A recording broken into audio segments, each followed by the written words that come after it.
మూసీ పరివాహక ప్రాంత ప్రజలకు అన్ని విధాలా అండగా ఉంటామని ఎల్బీ నగర్ ఎమ్మెల్యే సుధీర్ రెడ్డి అన్నారు. హైదరాబాద్ చైతన్యపురి డివిజన్ పరిధిలో మూసీ పరివాహక ప్రాంతాల్లో సమావేశమయ్యారు. ఇక్కడ ఇళ్లు కోల్చాలంటే తమను దాటుకురావాలన్నారు. ప్రజల జీవితాలతో చెలగాటమాడతామంటే ఒప్పుకోమన్నారు. కార్యక్రమం ఆల్రెడీ 2021లో మొదలైపోయింది. దాదాపు 3,800 కోట్ల రూపాయలతోటి ఇలా నగరంలో 32 ఎస్టీపీల నిర్మాణం ప్రారంభమైపోయింది. అందులో 8 ఎస్టీపీలు పూర్తిగా వస్తున్నాయి. ఉదాహరణకు మన నాగోల్ ఎస్టీపీ 450 కోట్లతోటి ఎస్టీపీలు కట్టినాం. ఎందుకంటే మూసీలో ఉన్న నీటి యొక్క క్వాలిటీని ఇంప్రూవ్ చేయాలి. ఫస్ట్ ఫేజ్ కింద చేసినప్పుడే మూసీ యొక్క ప్రక్షాళన కార్యక్రమం మొదలైనట్టు ఉంటుంది కాబట్టి ఆ కార్యక్రమాన్ని గత ప్రభుత్వం మొదలుపెట్టింది.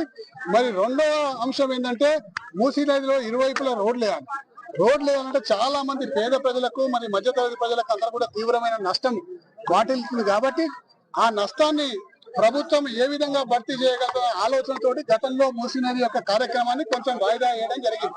కానీ నేటి ప్రభుత్వం నిర్లక్ష్యంగా అహంకారంగా ఎవడైతే మాట్లాడింది మేము